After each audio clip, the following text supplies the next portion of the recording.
Bon, tout d'abord, je voudrais en fait remercier les organisateurs pour leur confiance et pour toute l'énergie qu'ils ont mis à me permettre d'être là physiquement aujourd'hui. Et je suis vraiment ravie d'être là pour vous parler en fait de cette thématique qui me tient beaucoup à cœur et sur laquelle on a beaucoup travaillé.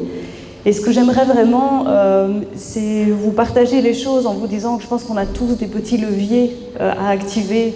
Alors mon levier à moi, c'est celui de chercheur, mais je suis là pour vous partager quelque chose qui, j'espère, sera utile dans votre pratique, dans l'accompagnement que vous faites auprès des familles, parce qu'in fine, en fait, ce qui m'anime, c'est d'aider sur le terrain, d'aider les personnes.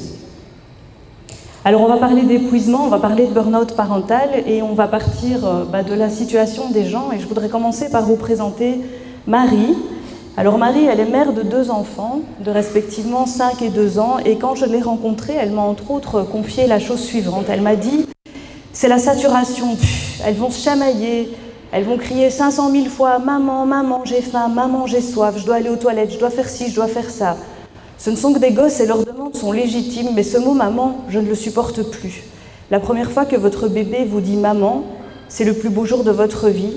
Et aujourd'hui, ce n'est plus un mot que je suis heureuse d'entendre. « Maman », c'est devenu un mot de torture. Je voudrais vous présenter aussi Thomas et Sophie, qui sont respectivement parents de 3 enfants, 2 aînés déjà adolescents et une petite dernière de 3 ans. Et quand je les ai rencontrés, ils m'ont dit « Nous sommes épuisés, nous sommes juste incapables de répondre aux demandes et aux sollicitations de notre fille. On pleure de fatigue, on est juste épuisés, épuisés, épuisés. On se réveille avec 0 énergie et le moindre petit truc du quotidien est hyper difficile. Rien que d'imaginer ce qu'on va manger le soir, c'est une montagne. La moindre chose à faire nous demande vraiment trop d'énergie et on n'en a plus. Vraiment plus, on est juste en mode survie. Et puis voilà Sam, papa en famille monoparentale d'une fille unique de 7 ans, qui m'a dit « Je suis l'ombre de moi-même, je ne me reconnais absolument plus. Je ne suis plus du tout qui j'étais avant, je suis tellement épuisée que je suis déconnectée de moi-même. C'est difficile à expliquer quand on ne l'a jamais vécu, mais je suis vraiment un petit peu à côté de moi. Même quand je me regarde dans le miroir, je ne me vois plus vraiment. » Alors Marie, Thomas, Sophie, Sam, ils sont tous différents, leur existence n'a rien de comparable, et pourtant ils ont un point commun, c'est qu'ils sont épuisés dans leur parentalité. Alors c'est pas un épuisement qui va se limiter au fait du soir en se disant « Moi je suis content que mes enfants sont couchés parce que là vraiment la journée a été compliquée », mais ce sont des parents qui ne peuvent plus récupérer même en dormant, qui vous disent que quand ils doivent affronter une nouvelle journée où ils doivent s'occuper de leurs enfants, ils n'en peuvent déjà plus, il y a une forme d'épuisement émotionnel. Et pour Marie et Thomas et les autres, c'est pas juste une fatigue passagère, voilà, c'est pas juste ça. Et pourtant, quand ils sont devenus parents, ils ont reçu des cartes comme ça. On leur a dit « Ah, ça va être une bonne nouvelle, il y a plein de bonheur qui vous attend. » On vous a dit que le petit bébé qui s'annonce là va les combler de 1001 délices. Et cette carte-là, ça c'est pas une blague, c'est une que j'ai reçue quand j'ai eu mes jumeaux.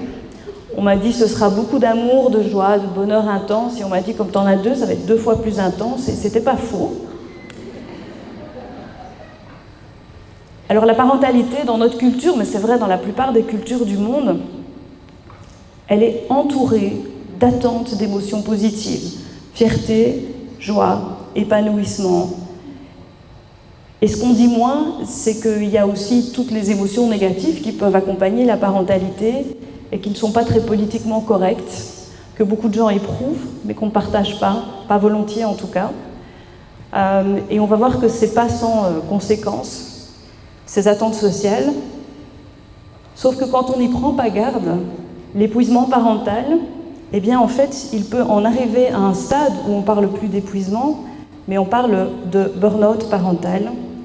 Et on va voir que le burn-out parental, c'est quelque chose qu'il faut prendre en considération parce qu'il concerne beaucoup de gens et parce qu'il a des conséquences graves. Et c'est ce à quoi je voudrais vous éveiller aujourd'hui en passant en revue un certain nombre de points avec vous. Donc mon programme pour aujourd'hui, pour vous, C'est d'abord d'arriver à ce que vous voyez clair sur qu'est-ce que c'est que le burn-out parental. Alors tout le monde parle d'épuisement, de surmenage, machin. Est-ce qu'on est tous en train de parler de la même chose? C'est quoi le burn-out parental? Comment est-ce qu'on le reconnaît? C'est quoi ses symptômes? Et en quoi est-ce qu'il est différent d'autres problématiques que vous connaissez bien, comme la dépression du postpartum, le burn-out professionnel par exemple, et d'autres dont je vais vous parler aussi. Ensuite, on essaiera de comprendre combien de parents sont concernés. Et je ferai un petit focus sur votre pays, sur la France, sur le mien, la Belgique, et puis sur le reste du monde. Parce que c'est très intéressant en fait d'aller regarder ailleurs et de se dire est-ce que c'est une difficulté qui concerne en fait tous les pays, toutes les cultures, parce qu'en fait on est parents partout dans le monde, hein, c'est une problématique universelle. Si vous et moi on est là, bon, voilà, c'est l'évolution de notre espèce. Mais peut-être qu'on n'est pas tous, on court peut-être pas tous le même risque. Et si on ne court pas tous le même risque, c'est peut-être qu'il y a un contexte qui est propice en fait à ce qu'on s'épuise en tant que parent. Et donc ça vaut la peine de s'y intéresser. Ensuite, on verra quelles sont les conséquences du burn-out parental, d'abord pour le parent lui-même, mais aussi pour ses enfants et pour son conjoint, parce que c'est évidemment pas une problématique individuelle, mais c'est une problématique plus systémique. Et puis on essaiera de comprendre comment on tombe en burn-out, parce que vous verrez que la prévalence, elle n'est pas de 100%, il y a plein de gens qui sont heureux dans leur parentalité. Et donc la question à laquelle on cherche à répondre, évidemment, c'est qui tombe en burn-out et pourquoi, comment ça se passe. Et une fois qu'on a compris comment ça arrive, alors on se donne aussi les moyens de prévenir et de traiter. Et on terminera par cette question-là. Ça vous va comme programme? Ok.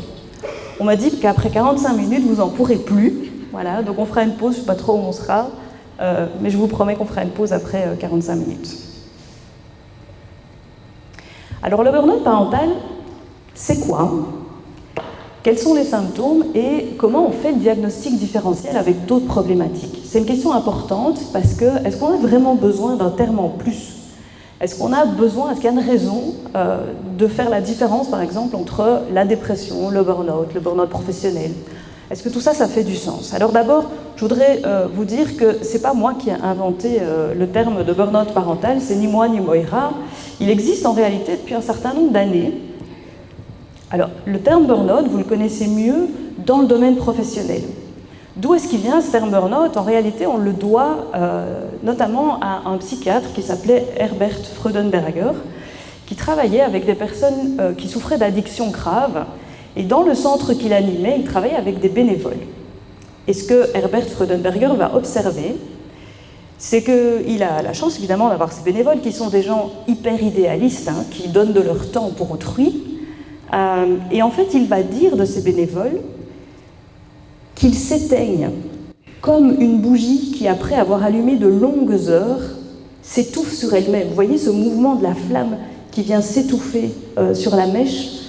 C'est de là que vient le terme burn-out en anglais, c'est exactement ça que ça veut dire. C'est cette image de la mèche où la flamme s'étouffe sur la mèche.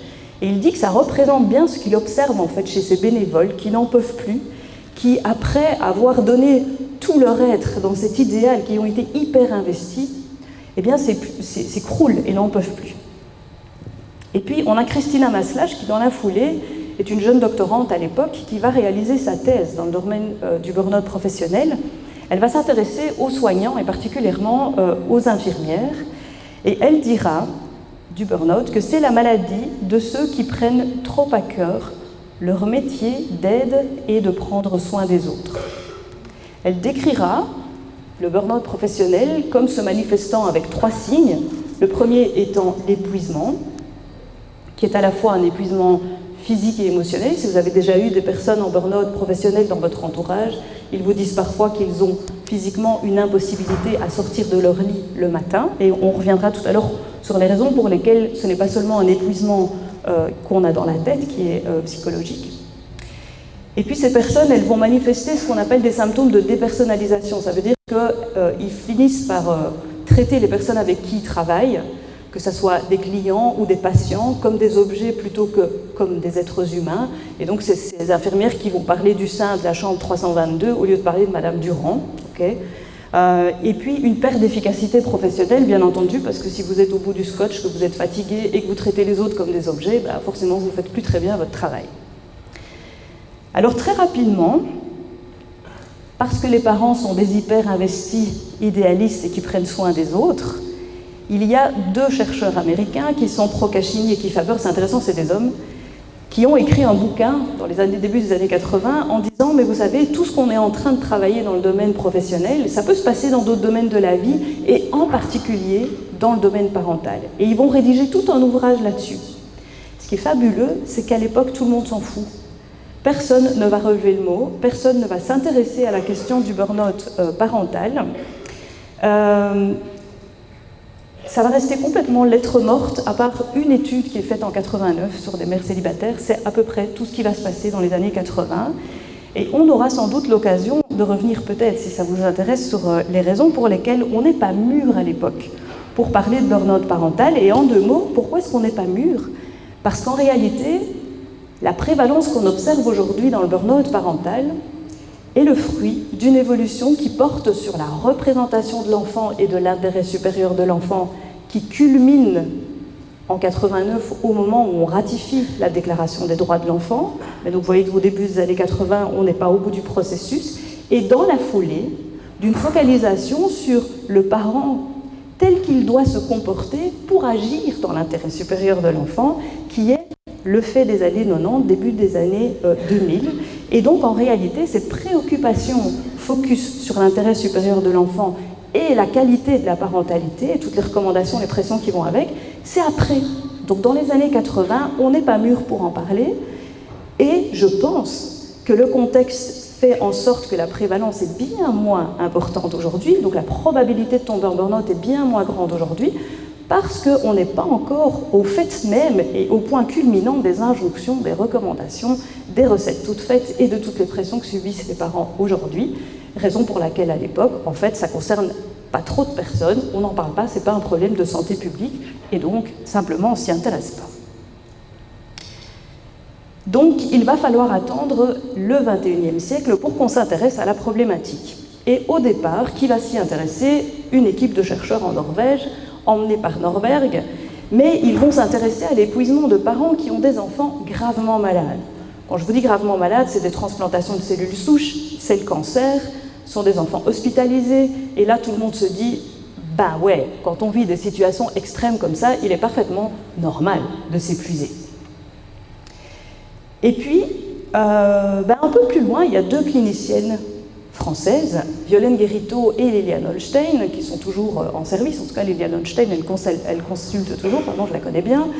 Et ces 2 cliniciennes, elles vont écrire des ouvrages qui sont très intéressants parce qu'en fait, elles témoignent de leur expérience, soit personnelle, soit professionnelle, de rencontrer des parents qui n'ont aucune raison objective de s'épuiser. C'est-à-dire qu'en fait, ils n'ont pas des enfants hospitalisés, ils n'ont pas des enfants autistes, ils sont juste des messieurs et des madames tout le monde comme vous et moi, et néanmoins, ils sont en souffrance dans leur parentalité.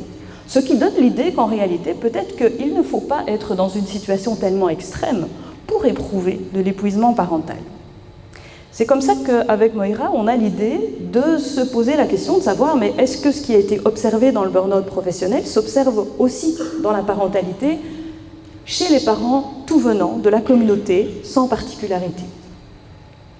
Alors on va voir que c'est partiellement semblable à ce qui s'observe dans le domaine professionnel, mais partiellement différent aussi. Donc on va retrouver la question de l'épuisement physique et émotionnel, oui. On ne va pas retrouver la dépersonnalisation, fort heureusement les parents n'en arrivent pas à considérer que leurs enfants sont des objets, heureusement, mais on va trouver une dimension de distanciation émotionnelle.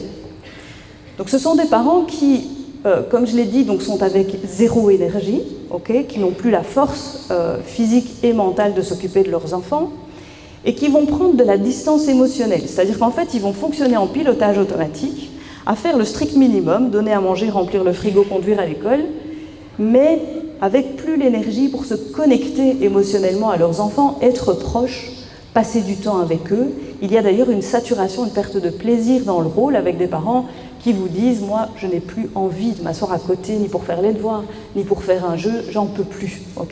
Je voudrais sortir de ce rôle parental qui me rend dingue, qui m'épuise, qui vient chercher mes dernières ressources. » Et ils vous diront aussi qu'il y a ce phénomène de contraste, comme dans le témoignage que je vous ai montré, avec des parents qui ont voulu, qui ont été les meilleurs parents du monde et qui un jour s'épuisent. Donc ils vous disent « je ne me reconnais plus, je ne suis plus du tout le papa ou la maman que je mentionnais d'être et que j'ai été.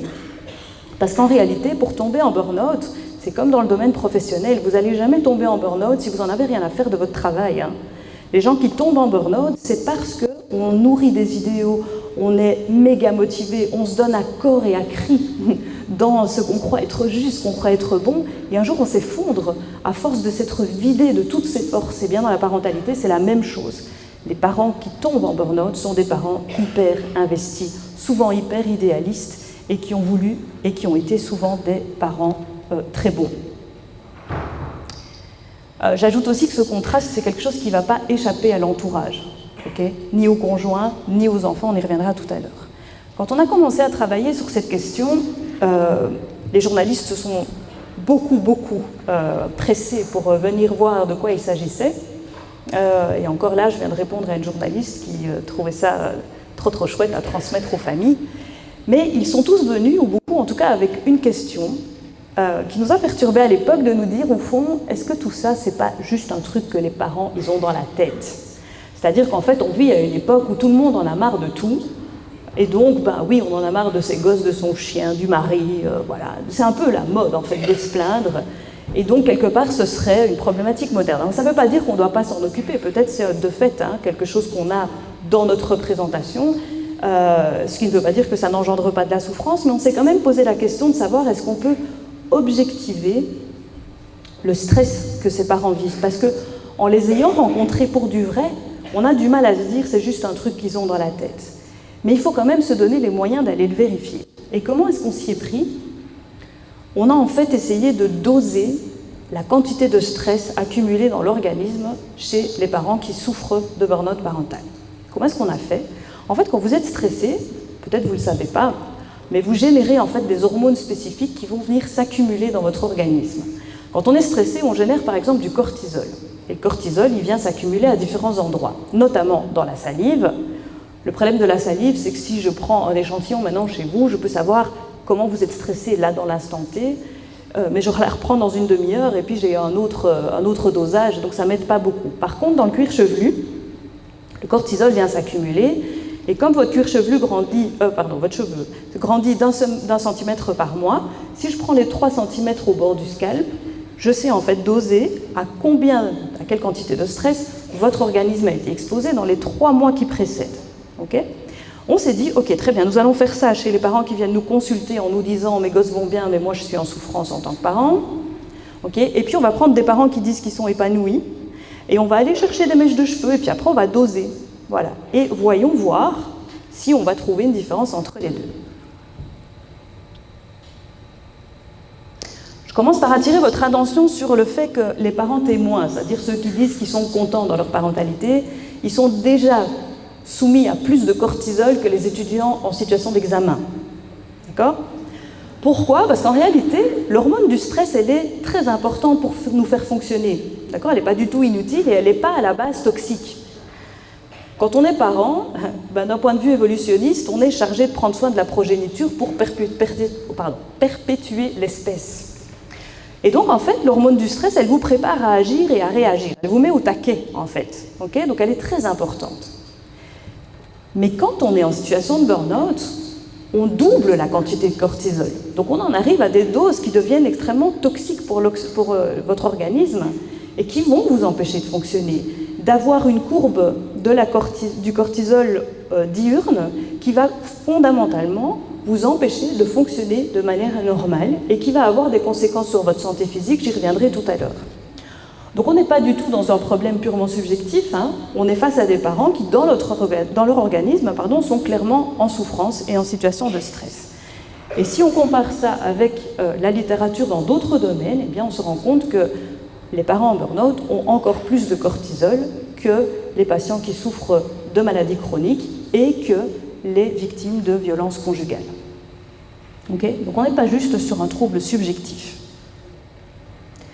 Alors, est-ce qu'on est sur un trouble spécifique? Est-ce qu'il y a quelque chose de différent par rapport à d'autres troubles comme la dépression du postpartum par exemple, le burn-out professionnel ou la question plus récente encore que vous connaissez ou peut-être pas, de la question du regret parentale, c'est-à-dire tous ces parents qui disent à refaire, moi, j'en aurais jamais. On m'avait pas dit que ce serait comme ça, mais c'est pas du tout agréable pour moi, et si je pouvais revenir en arrière, en fait, j'aurais pas d'enfant.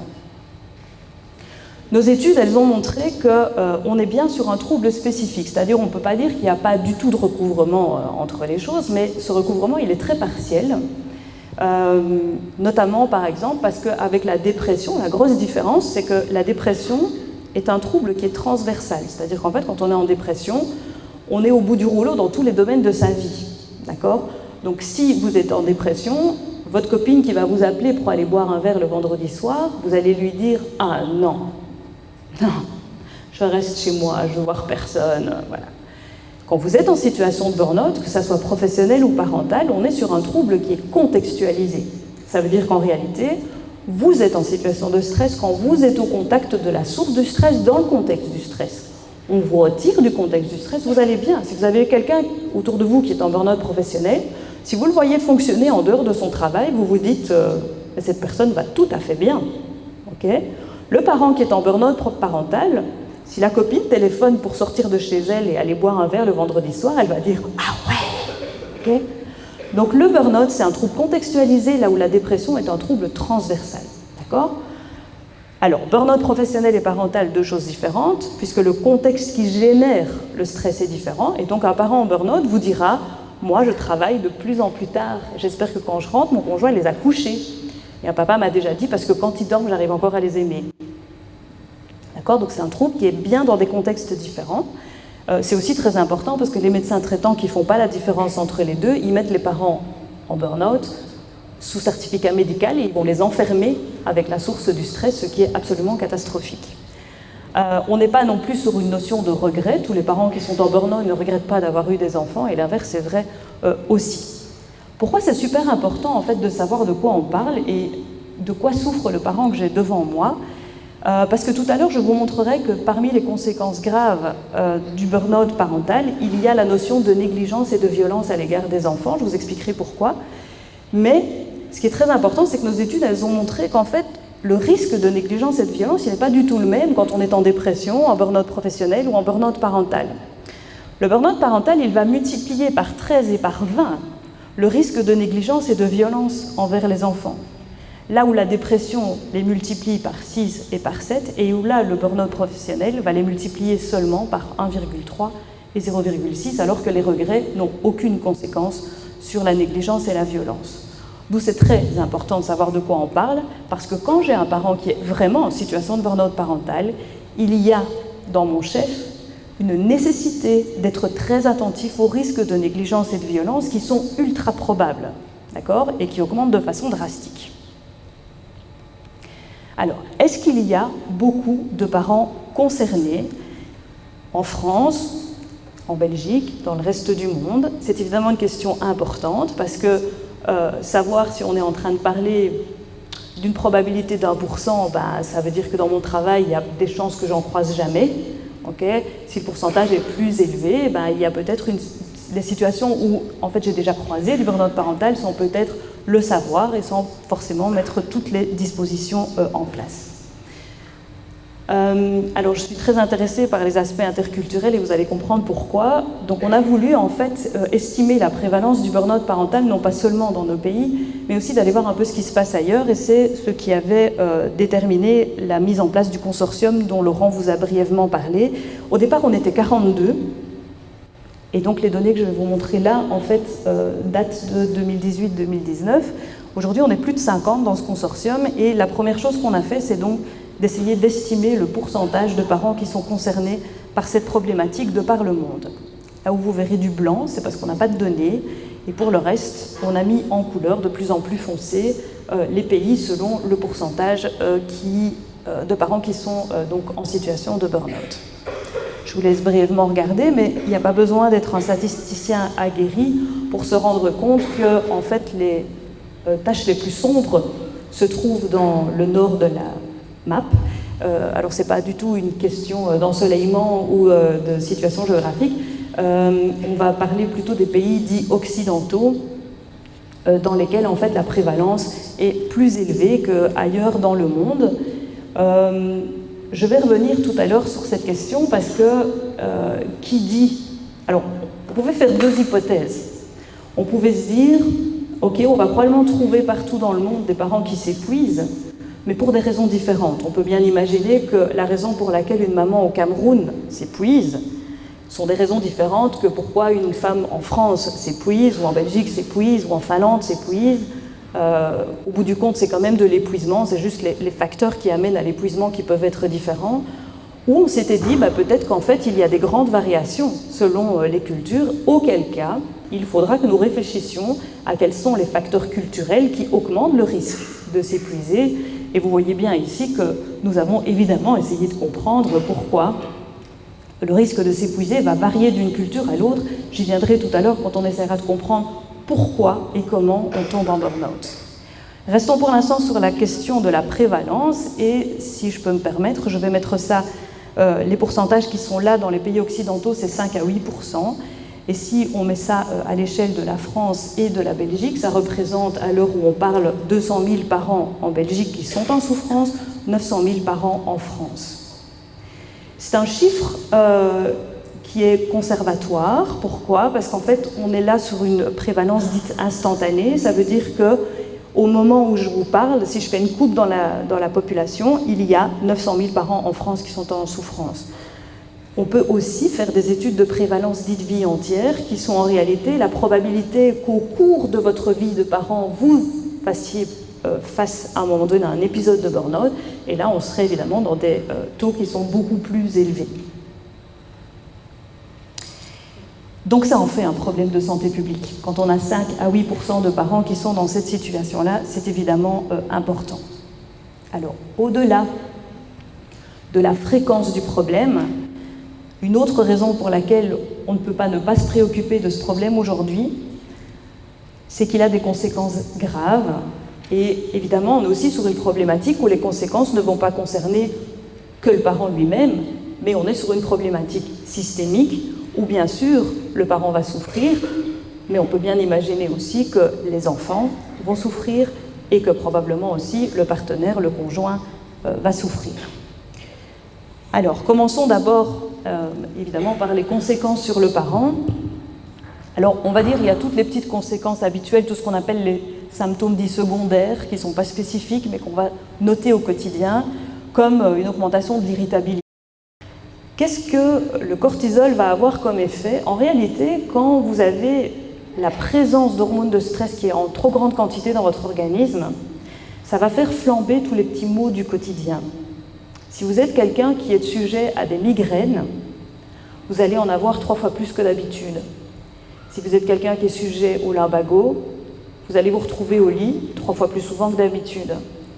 Si vous êtes quelqu'un qui avait des problèmes de digestion, vous allez vous retrouver avec de l'acidité à l'estomac, des crampes, des ulcères, beaucoup plus fréquemment que d'habitude. D'accord? Ça en fait un problème de santé publique. Parce que ce n'est pas que les gens qui disent « je suis épuisé dans ma parentalité », c'est aussi des gens qui vont débouler plusieurs fois chez le médecin traitant.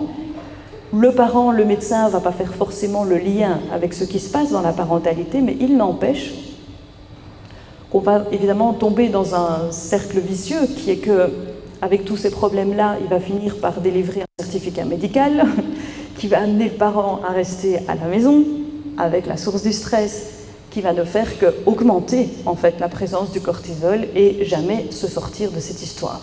Okay? Donc c'est un parent qui va du coup avoir ces plaintes somatiques qui vont se multiplier et ses conséquences évidemment sur la santé qui sont très importantes.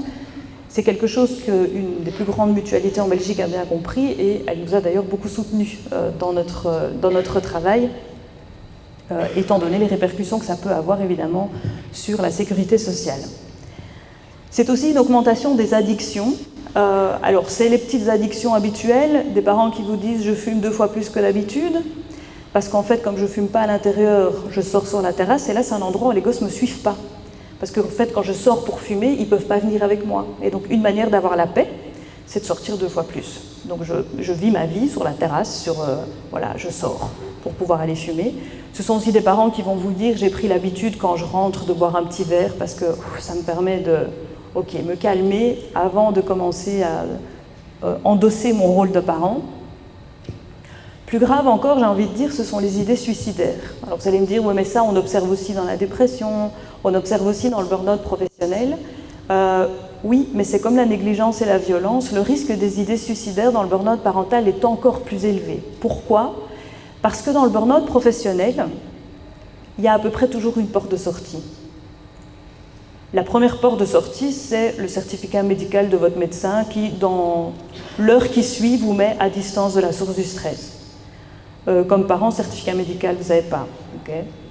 Deuxième porte de sortie, c'est une demande de mutation, une réorientation professionnelle. On vit à une époque où c'est bien vu en fait d'avoir plusieurs carrières dans sa vie, plusieurs vies dans sa vie. En tant que parent, c'est pas possible. Okay. Changer de poste, oui. Changer d'enfant, non. Okay. Démissionner, oui. Démissionner de ses enfants, non. Okay.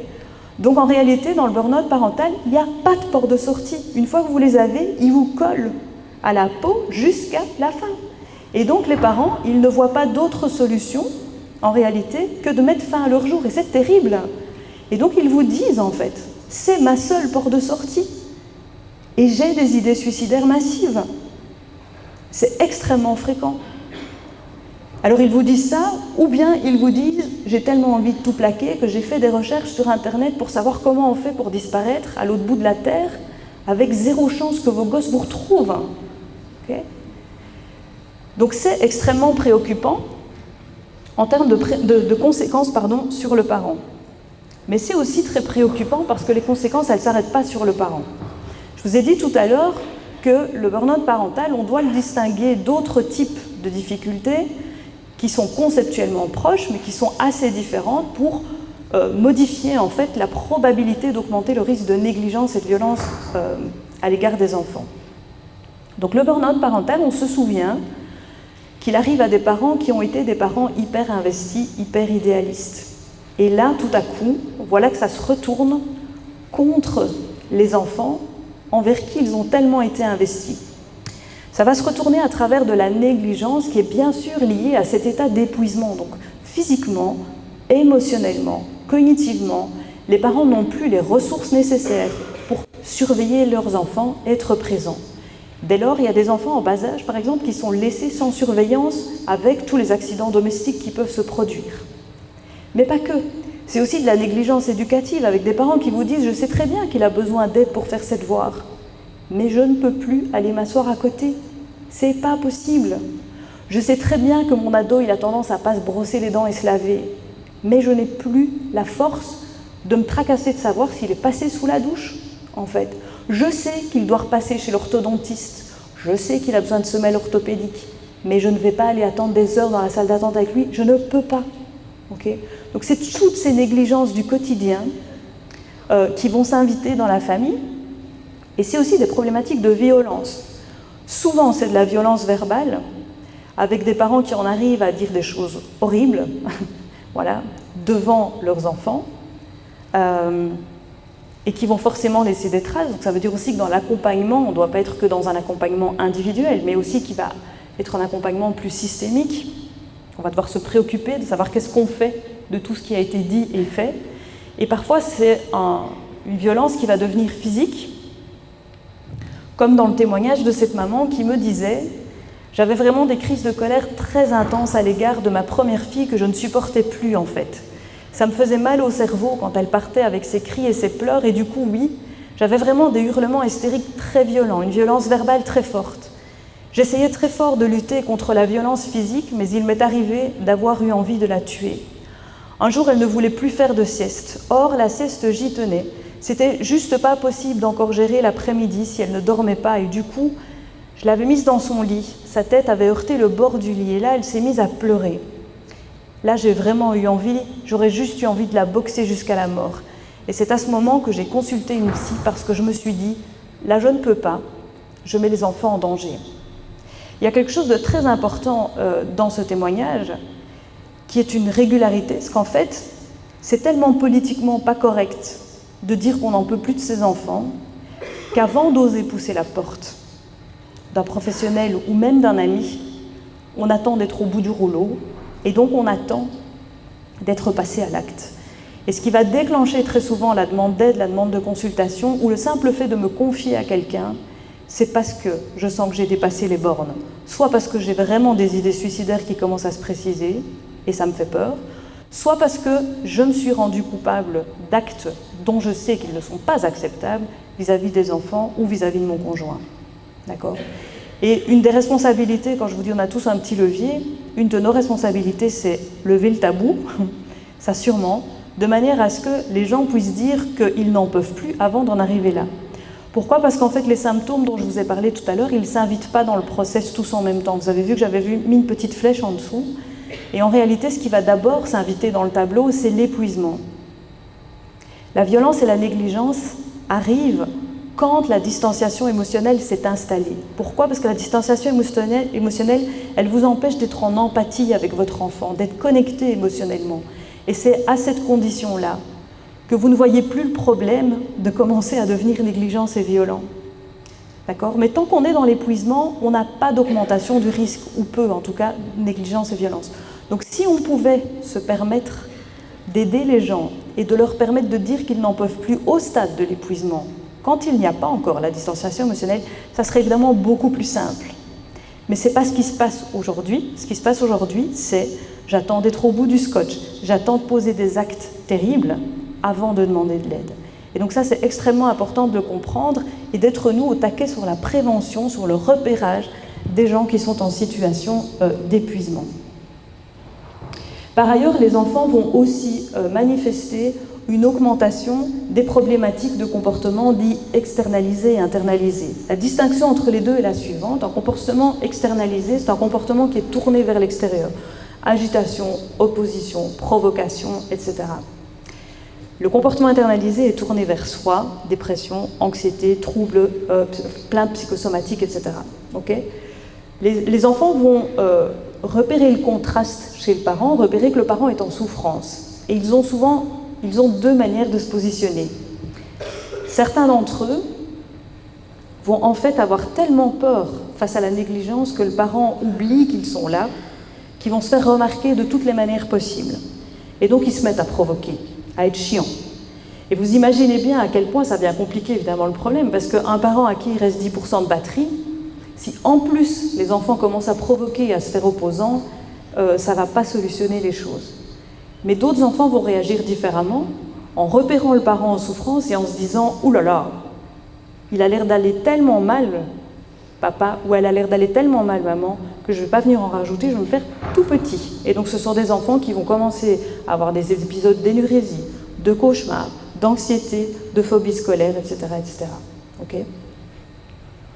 Donc les conséquences sur l'enfant sont importantes, mais on a aussi des conséquences sur le couple, avec une augmentation des conflits dans le couple, des pensées adultères. Pourquoi ? Parce qu'en fait, les gens se disent le rêve, le fantasme de recommencer ma vie avec quelqu'un qui n'a pas d'enfant.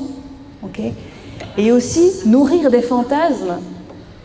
J'ai rencontré combien de gens qui sont venus en me disant « J'adore mon conjoint, mais je rêve de me séparer parce que la garde alternée, ça va me sauver, madame. 50% du temps sans mes gosses, mais punaise, le rêve. » Okay ? Et j'aime beaucoup me promener sur des forums de parents et j'ai lu un commentaire d'un papa qui a mis « La garde alternée, c'est la parentalité du 21e siècle. Une semaine, tu es à fond sur toi, une semaine, tu es à fond sur tes enfants, parce que les deux, c'est pas conciliable. Okay ? » J'ai trouvé ça très très éclairant, parce qu'en réalité, on entend ça dans les consultations, où finalement, plutôt que de me foutre en l'air, alors je vais me séparer, pas parce que j'aime plus mon conjoint, hein, mais parce que ça va me donner l'occasion en fait de souffler une semaine sur deux. Et peut-être que là, alors, je vais suffisamment récupérer la semaine où je ne les ai pas pour être correcte la semaine où je les ai et pouvoir assumer. Donc très important. Et aussi des problèmes de violence dans le couple. J'avais notamment cette maman qui m'a dit « J'étais exaspérée, oui, exaspérée par mon aîné qui me sollicitait, alors que j'avais juste besoin d'un moment avec mon nouveau bébé et que j'étais fatiguée. Et donc oui, j'étais exaspérée, énervée par cet enfant qui me gênait. J'essayais de gérer, et puis du coup, quand mon mari arrivait, j'explosais parce que je n'en pouvais plus et j'essayais de me décharger sur lui plutôt que sur les enfants, mais du coup, je l'injuriais, c'était vraiment horrible. Et donc ce qu'on voit, c'est l'augmentation en fait des conflits, de la violence dans le couple, qui n'est pas forcément liée à l'état de la satisfaction maritale ni du couple, mais simplement liée au fait qu'on va tenter, en tout cas, de diriger la source de son agressivité sur le conjoint plutôt que sur les enfants. Voilà, alors mon chrono me dit que je suis à 43 minutes. C'est bien ? C'est bien ? Eh bien alors ce que je vous réserve pour après, comme ça je vous mets en appétence pour la suite, c'est, ok, vous avez tous compris avant d'aller boire un café qu'on ne peut pas ignorer, on a les signes pour reconnaître, c'est grave, c'est un problème de santé publique parce que ça concerne beaucoup de parents et parce qu'il y a des conséquences graves. Et quand on va revenir, on va essayer de comprendre qui sont les parents qui sont en burn-out, comment on y arrive et surtout qu'est-ce qu'on fait pour les aider.